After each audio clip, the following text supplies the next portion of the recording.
Hello students, कल हमने आपको फंक्शंस के बारे में बताया था कि एमएस एक्सेल में फंक्शंस क्या होते हैं और फॉर्मूले क्या होते हैं। ठीक है, तो अगर आपने कल का वीडियो नहीं देखा है तो इस वीडियो के डिस्क्रिप्शन में उसका लिंक दे दिया जाएगा, कल वाले वीडियो का, तो आप उसको पहले देख लीजिए। ठीक है, तब आपको फंक्शन और फॉर्मूले में डिफरेंस पता चल जाएगा। ठीक है, तो जैसे कि इसका सिंटैक्स होता है, सबसे पहले हम इक्वल टू साइन लगाते हैं, फिर फंक्शन का नाम लिखते हैं, फिर पैरेंथेसिस लगाते हैं, फिर उसकी रेंज लिखते हैं, जैसे कि B1 से लेके B8 तक का सम निकालना है हमें। ठीक है, तो उसकी रेंज लिखते हैं, उसके बाद पैरेंथेसिस क्लोज करते हैं, उसके बाद एंटर का बटन दबाते हैं। ठीक है, तो ये इसका सिंटैक्स है। ठीक है, इसके बाद हम आगे देखते हैं। तो हमने कल बात करी थी टेक्स्ट फंक्शन की।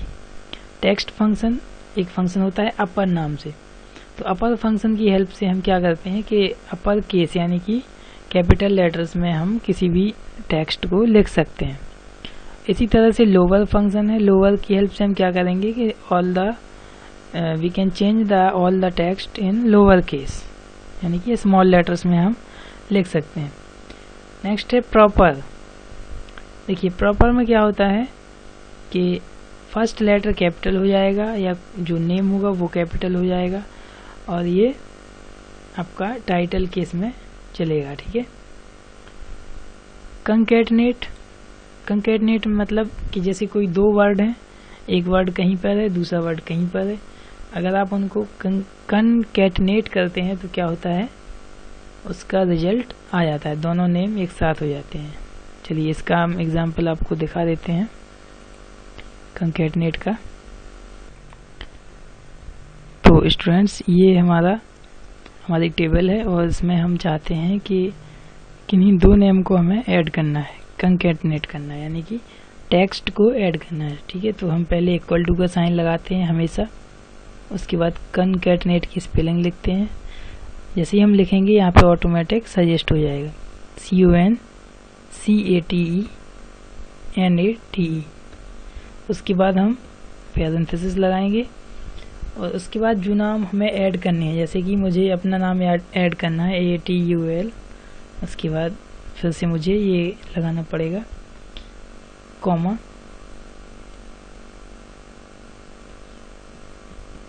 आप देख सकते हैं। इसके बाद इसका पैरेंथेसिस क्लोज करना है। ठीक है, इसके बाद जब हम एंटर करेंगे तो दोनों नाम एक साथ लिख दिए जाएंगे। ठीक है, दो टेक्स्ट हैं जिनको आपस में ज्वाइन कर दिया गया है with the help of concatenate function. ठीक है, इसी तरह से राइट फंक्शन है, इसमें आप देख सकते हैं कि जैसे किसी का अगर सरनेम बहुत ज़्यादा बड़ा हो जाता है, जैसे कि कई लोगों के सरनेम काफ़ी बड़े सरनेम होते हैं, तो उस सरनेम को छोटा करने के लिए इसका यूज किया जाता है, जैसे कि इक्वल टू लेफ्ट। अगर हमने यहाँ पे लेफ्ट फंक्शन लगाया है तो देखिए हम सरनेम यहाँ पे पूरा लिखेंगे, RAJPOOT। ओके,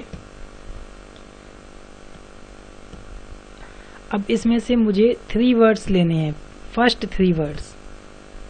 ओके, तो मुझे यहाँ पे सिर्फ सिंपल नंबर लिखना है 3, और जैसे ही एंटर की दबाएंगे तो क्या होगा, देखिए RAJ 3 लेटर्स इसने राइट साइड से लेफ्ट साइड से काउंट कर लिए, क्योंकि इसका फंक्शन क्या था, लेफ्ट, और स्ट्रिंग थी राजपूत, और राजपूत के 3 वर्ड्स लेने हैं, तो RAJ जैसे ही एंटर करते हैं तो RAJ आ जाता है।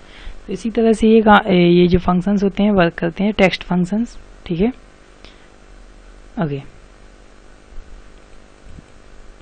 नेक्स्ट है आपका मैथमेटिकल फंक्शंस। तो मैथमेटिकल फंक्शंस में हमने सम की बात की थी, सम फंक्शन की। ठीक है, आपको बताया था कि सम कैसे करते हैं। जैसे हमें किसी का सम करना है तो इक्वल टू लगाएंगे, सम लिखेंगे, पैरेंथेसिस लगाएंगे। अब जैसे मुझे C2 यानी कि इसका और इसका नीचे वाले का दोनों का सम करना है तो C2 लिखेंगे यहाँ पे, उसके बाद कॉलन लगाएंगे और C3 पैरेंथेसिस क्लोज एंटर। तो 1000 प्लस 2000 कितना हो गया 3000। तो ये सम फंक्शन था। अगर मल्टीप्लाई करना है तो हम लिखेंगे equal to multiply MUL,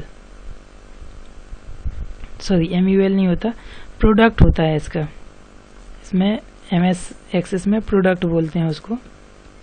product parenthesis लगाएंगे, जिसका हमें प्रोडक्ट करना है। सपोज हमें 1000 और 200 का प्रोडक्ट करना है। यहाँ पे हम लिखेंगे C2 comma C10, C2 and C10 parenthesis close enter. तो इसका और इस दोनों का मल्टीप्लाई होके यहाँ पे आ गया। तो ये थे आपके मैथमेटिकल फंक्शंस। ओके स्टूडेंट्स, तो चलिए आगे देखते हैं। ये हमारे टेक्स्ट फंक्शंस थे, ये मैथमेटिकल फंक्शंस। और जैसे कि एक मॉड है,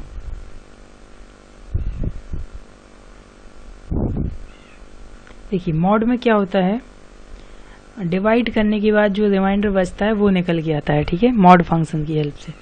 सपोज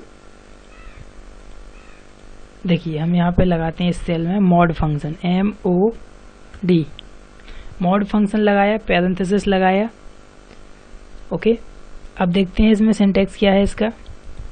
पहले वो नंबर लिखेंगे जिसको हमें डिवाइड करना है। सपोज 45 को हमें डिवाइड करना है, किससे डिवाइड करना है, कॉमा लगाएंगे 2 से। ओके, या सपोज 4 से कर लीजिए, ठीक है, पैरेंथेसिस क्लोज कीजिए। तो 45 को ये 4 से डिवाइड करेगा, जो रिमाइंडर आएगा वो इसका आंसर निकल के आएगा। तो रिमाइंडर आता है 1, ठीक है स्टूडेंट्स। तो आप समझ गए होंगे कि रिमाइंडर फाइंड आउट करने के लिए मॉड फंक्शन होता है। उसी तरह SQRT होता है, स्क्वायर रूट निकालने के लिए, ठीक है। स्क्वायर रूट निकालने के लिए सबसे यूज्ड फंक्शन क्या होता है, देखिए हम लिखेंगे यहाँ पे equal to SQRT square root. Okay, parenthesis लगाएंगे और कोई भी नंबर लिखेंगे जिसका हमें स्क्वायर रूट निकालना है, जैसे कि 169, पैरेंथेसिस क्लोज एंटर। तो 169 का स्क्वायर रूट होता है 13, ठीक है। तो ये क्या थे अभी हमारे मैथमेटिकल फंक्शंस। उसके बाद आते हैं स्टैटिस्टिकल फंक्शंस। ओके, तो इसमें क्या होता है, एवरेज वगैरह निकलता है, मिनिमम वैल्यू, मैक्सिमम वैल्यू। देखिए तो स्टैटिस्टिकल फंक्शंस में मैं आपको दिखा देता हूँ। जैसे मुझे इसमें पता करना है कि किस बच्चे की फीस सबसे ज़्यादा ड्यू है। ओके, तो यहाँ पे फीस है, तो हम यहाँ पे लिखेंगे मैक्स फंक्शन का यूज़ करेंगे।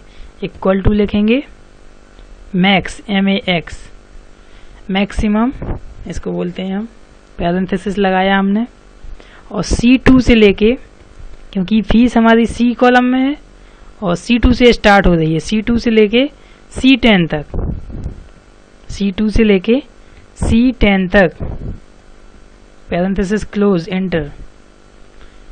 8500 ये सबसे ज़्यादा फीस है, मैक्सिमम। किसकी, रोहित की फीस मैक्सिमम है, आप देख सकते हैं रोहित की फीस सबसे ज़्यादा बची हुई है।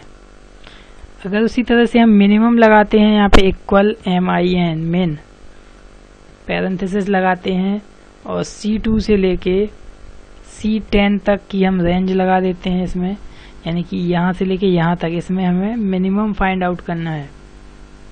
एंटर दबाते हैं तो मिनिमम कितना है, 200 फीस बाकी है। तो 200 फीस किसकी बाकी है सबसे कम, जोया।